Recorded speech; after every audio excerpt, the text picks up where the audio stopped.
Você sabe realmente o que é racismo estrutural? A gente tem visto esse termo ser usado com cada vez mais frequência, mas a gente tem visto também um esvaziamento, ou seja, muita gente usando sem realmente entender o que ele realmente é. Então eu fui lá no livro O que é Racismo Estrutural, do Silva Almeida, nosso ministro dos Direitos Humanos, para poder explicar para vocês em resumo. Primeiro, vamos começar pelo que racismo estrutural não é. Ele não é sinônimo de racismo inconsciente. Então se você cometeu racismo sem querer, o termo não é racismo estrutural. Segundo o livro do Silva Almeida, o termo que faria mais sentido é discriminação indireta, ou seja, aquela que acontece sem a intenção de discriminar. O que, é bom deixar claro, não quer dizer que ela é nem um pouco menos violenta. Mas e o tal do racismo estrutural, então? O que é que ele significa?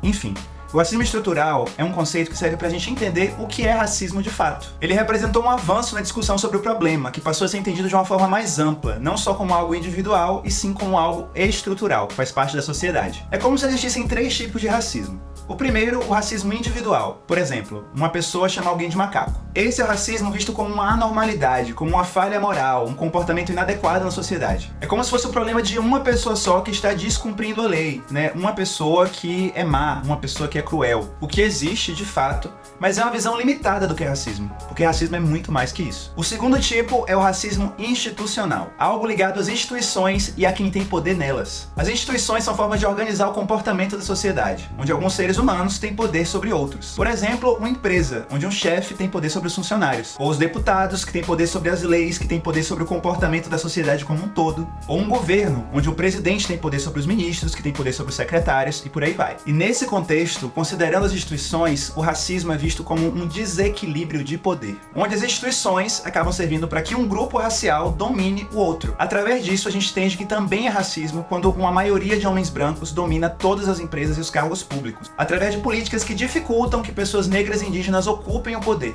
e também promovendo a dominação estética e cultural desses espaços. Pode parecer mimimi, né? Mas eu vou explicar pra vocês como isso é violento. Um racismo individual seria, por exemplo, um grupo de terroristas brancos chegar e matar 5 crianças pretas. Isso chocaria a sociedade. Mas o racismo institucional é a gente ter no poder, por exemplo, pessoas brancas que não se importam em criar políticas para proteger a vida da população negra, fazendo com que centenas de crianças por ano morram por fome, por falta de segurança, por ausência de direitos, sem que ninguém fique chocado com isso. Ou seja, é um racismo muito mais sutil, porém muito mais destruidor. Outro reflexo desse racismo institucional é a exigência de boa aparência nas vagas de contratação. E essa boa aparência acaba sendo o quê? A valorização de traços do grupo que está no poder. Por exemplo, a valorização do cabelo liso e a desvalorização do cabelo crespo e dos dreads. E aí os grupos que estão no poder são beneficiados culturalmente com esse racismo, porque suas características são associadas ao poder, são vistas como bonitas, como valiosas. E o terceiro tipo de racismo é o estrutural, o que não vem de uma pessoa só, de um indivíduo,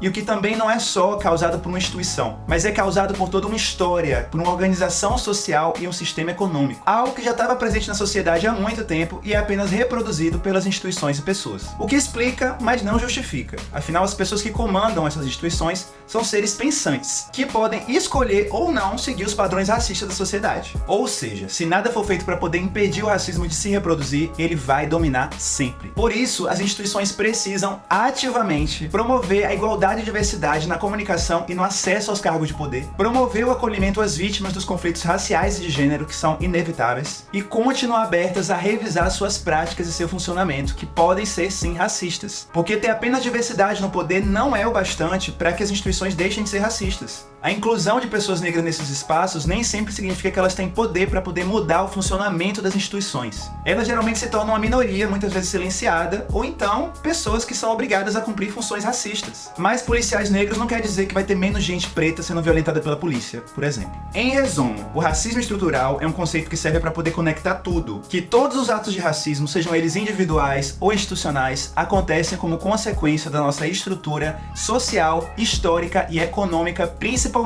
Se são os brancos que historicamente têm valor no bolso, também serão os brancos que serão valorizados intelectualmente, culturalmente, esteticamente. Se pretos e indígenas são historicamente a cara da pobreza, também serão eles desvalorizados em todos os aspectos. Ou seja, o racismo é parte natural dessa sociedade, não é algo anormal. O racismo é parte do nosso sistema, uma consequência de como a sociedade foi organizada. Ou seja, transformar racismo em crime não é o bastante para poder resolver o problema. Ler livros sobre o racismo também não. Educação antirracista nas escolas? Também não. Debater sobre racismo na internet? Também não. Para realmente acabar com o racismo de fato, seria preciso uma reorganização social da sociedade. Fazer com que brancos não sejam mais a maioria dos empresários e que pretos não sejam mais a maioria dos moradores de rua, por exemplo. Ou até pensar uma outra organização de sociedade, onde a gente não tenha grupos com tanto poder e grupos sem poder nenhum. E como o livro diz, pensar o racismo como parte da estrutura não retira a responsabilidade individual sobre as práticas de condutas racistas, e não é um álibi para racistas. Pelo contrário, entender que o racismo é estrutural e não um ato isolado de um indivíduo ou um grupo,